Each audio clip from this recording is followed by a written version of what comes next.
Mbolani Salé, soyez les bienvenus sur ma chaîne Kassi Karaskala.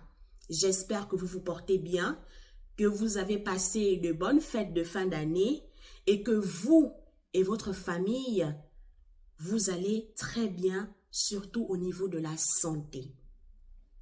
Aujourd'hui, on se reprend dans cette nouvelle vidéo pour raconter une histoire qui est arrivée à ma tante Ngeba. Donc, dans cette histoire, nous allons tirer ensemble des leçons pour que nous aussi, nous ne puissions plus refaire les mêmes erreurs. Alors, ma tante Ngeba, c'est une femme très gentille. Elle a un caractère facile. Elle est généreuse. Elle est bonne vivante. Et elle aime bien les gens aussi. Et donc, elle rencontre un monsieur qu'on va appeler monsieur Mbombok.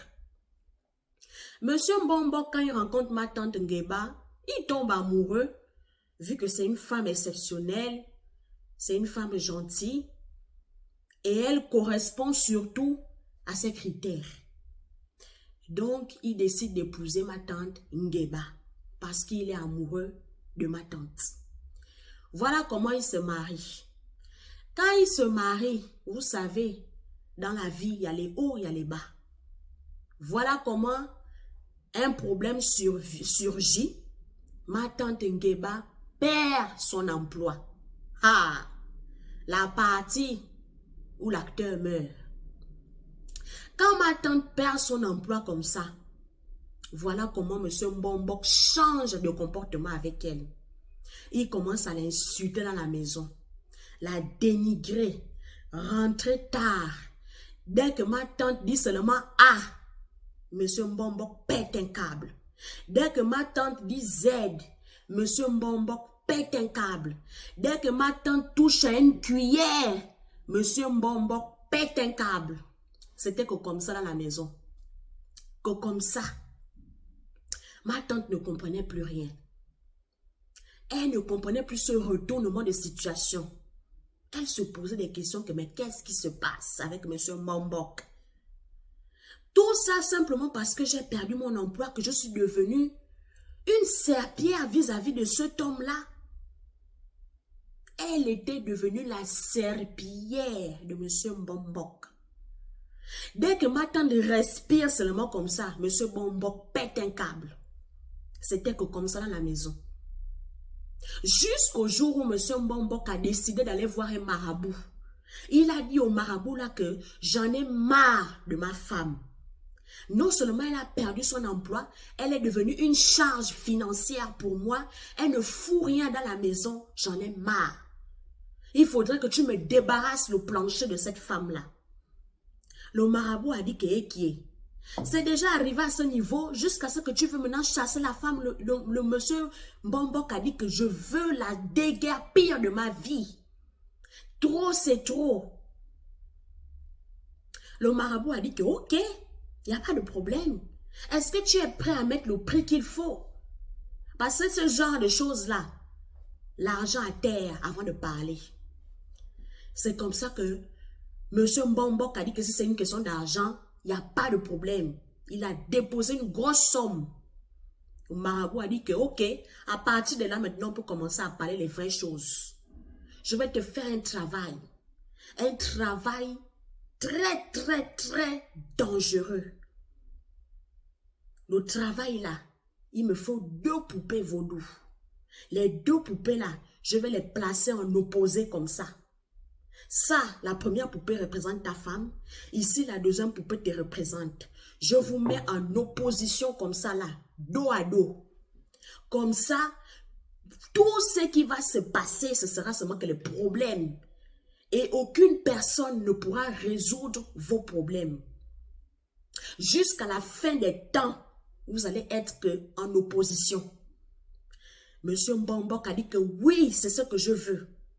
Et il faudrait aussi qu'elle parte demander le divorce et qu'elle quitte le domicile conjugal d'elle-même. Moi, je ne dois pas bouger le petit doigt. C'est elle-même qui doit partir. Le marabout a dit que oh, ça c'est un petit problème. Avec ce que je vais te faire là, Tu vas me dire, ça là, c'est un travail qu'il n'y a plus de retour en arrière. Monsieur Mbombok a dit que ok, on y va. Le marabout a fait son travail. Des années après, ils ont divorcé. Le divorce a été consommé. Le temps passe, les années passent, les bonnes années passent, et tout et tout. Un jour comme ça là, un 31 décembre, c'était le 31 décembre 2022. Ma tante Ngeba voit seulement sur son WhatsApp un numéro inconnu. Ma tante tic, elle dit que ça c'est encore qui ça? Elle répond que oui, bonjour, à qui ai-je l'honneur? Le monsieur dit, oh, est-ce que c'est vous, madame Ngeba? Ma tante dit que qui est? C'est la police? Ou bien c'est comment? Qu'est-ce qui se passe? Pourquoi vous me cherchez comme ça? Vous me cherchez jusque dans WhatsApp? Le monsieur dit que non, madame, pardon, c'est pas un problème. C'est pas la police, pardon. Mais c'est un cas d'urgence. Madame Ngeba dit qu'un cas d'urgence, qu'est-ce qui se passe? Le monsieur dit, madame Ngeba, vraiment, est-ce que vous êtes d'abord bien assise là où vous êtes là? Parce que la nouvelle que je vais vous donner tout de suite là, il faut que vous soyez assise. Je sais que vous ne vous y attendez pas. Ma tante dit que pardon, attendez d'abord, je m'assois. Maintenant que je suis assise, je vous écoute. Le marabout dit que bon, voilà, je me présente. Moi, c'est monsieur Tan. Je réside à tel quartier. Voilà. Ma situation professionnelle, c'est que je suis marabout. Je suis un ganga. Communément encore appelé tradit praticien si vous voulez. J'ai reçu un pouvoir des ancêtres pour travailler spirituellement sur les vies des gens. Et dans le cadre de l'exercice de mes fonctions, j'ai vu venir dans mon temple votre mari, enfin votre ex-mari, parce que je sais que ça fait des années aujourd'hui que vous êtes divorcé de monsieur Mbombok. Ma tante dit que, le vieux nom là encore dans mes oreilles, ça fait déjà des années que je n'ai plus jamais entendu le nom de Mbombok là. C'est encore quoi ça? Le marabout dit que, madame, c'est comme je vous dis là. C'est comme je vous dis, oh, c'est comme ça. Monsieur Mbombok est venu dans mon temple. Il a dit, il est fatigué de vous. Depuis que vous avez perdu le travail, vous ne foutez plus rien. Vous êtes devenu une charge financière pour lui. Il en a marre. Donc, il a voulu se débarrasser de vous. Et c'est comme ça qu'il est venu dans mon temple. Il a dit qu'il faudrait que je fasse un travail pour que vous puissiez quitter le domicile conjugal de vous-même. Et que vous puissiez aller demander le divorce de vous-même toujours. Il m'a payé une grosse somme d'argent. Vous-même, vous savez, les conditions de vie que nous avons. Quand j'ai vu l'argent comme ça, vous-même, vous savez, l'argent, c'est un diable. Quand j'ai vu l'argent, j'ai dit, je vais faire le travail. Je vais faire le travail de façon à ce que, tellement qu'il sera content, peut-être qu'il va encore même ajouter un petit bonus dessus. Donc, j'ai bien fait mon travail. Voilà pourquoi aujourd'hui, vous avez divorcé. Voilà pourquoi votre cœur chauffait pour quitter ce foyer-là. Voilà pourquoi votre cœur chauffait pour aller déposer la demande de divorce. Tout ça là, c'est moi qui ai fait ce travail. Mais, vous-même, vous connaissez les lois de la nature. Vous-même, vous connaissez les codes spirituels. Quand on fait ce genre de choses, il y a toujours un boomerang. Et aujourd'hui où je vous parle, je suis en plein cœur de la tornade. La tornade est en train de traverser ma vie comme ça. Au point où j'ai perdu déjà 3 membres de ma famille. Ils sont morts. Je les ai enterrés comme ça, comme les mouches, successivement. Et quand je suis allée maintenant rentrer en contact avec mes ancêtres, quand je suis allée faire mon travail spirituel, les ancêtres m'ont dit que j'ai fait du mal à une femme innocente. Une femme qui n'avait rien demandé. Et cette femme-là, c'est vous, Madame Ngueba. C'est à vous que j'ai fait du mal. À cause de votre mari, Monsieur Mbambok, qui est venu me convaincre avec une grosse somme d'argent. Aujourd'hui, je le regrette amèrement. Et je me mets 2 genoux au sol et je vous demande pardon. Je vous demande pardon devant toutes les entités de la nature. Je vous demande pardon devant mes ancêtres. Je vous demande pardon devant Dieu et même devant le diable. Je vous demande pardon. Pardonnez-moi, Madame Ngueba. Vous ne méritez pas ce genre de traitement. Vous ne méritez pas ça parce que vous êtes une femme avec un grand cœur. Vous êtes une personne bien, une personne généreuse, une personne vraiment comme on n'en voit plus aujourd'hui. Mais moi, je vous ai fait du mal.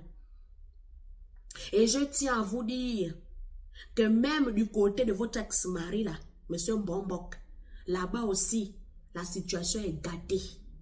Là-bas aussi, c'est grave. Mais il ne peut pas venir vous dire ça. Il ne peut pas venir vous dire ça que là-bas, c'est grave. Mais moi, au point où j'en suis, j'ai besoin de votre pardon. J'ai besoin que vous puissiez me pardonner pour que je puisse avancer, pour que je puisse me défaire de ce karma qui me poursuit. Et c'est comme ça que ma tante Ngueba a dit, ah monsieur, je suis sous le choc. Je suis abasourdie par toutes vos révélations. En plus, vous me faites ces révélations-là un 31 décembre 2022. Mon Dieu! Comment je vais encore pouvoir fêter bonne année? Ça, c'est des choses vraiment... Je ne m'attendais même pas à ça. Un 31 décembre qu'on vient me dire ce genre de révélation, Seigneur. Mais comme tout ce que Dieu fait est bon,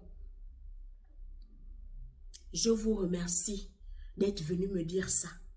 Je vous remercie d'avoir été honnête avec moi. Et je vous donne mon pardon.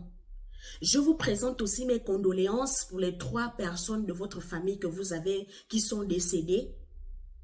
Et j'espère que vous allez pouvoir trouver la paix. J'espère que vous allez pouvoir enfin vous défaire de ce karma qui vous poursuit. Mais je vous pardonne. Voilà comment monsieur le marabout a accroché, il est parti. Pourquoi je vous raconte cette histoire? Si je vous raconte cette histoire, c'est pour que nous tous, nous puissions tirer des leçons de ce qui est arrivé à ma tante Ngueba.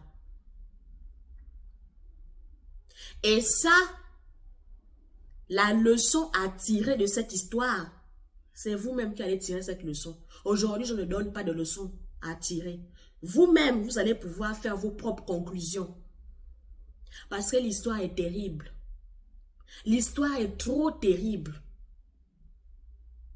Donc, mesdames et messieurs, et aussi, chers concitoyens, à vous de tirer des leçons de cette histoire. Voilà les situations de la vie qui nous arrivent. J'espère vous reprendre prochainement dans une autre vidéo, toujours pour raconter des faits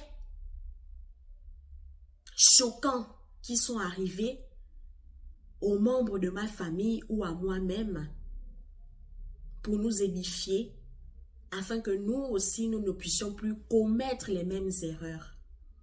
Je vous reprends prochainement dans une autre vidéo.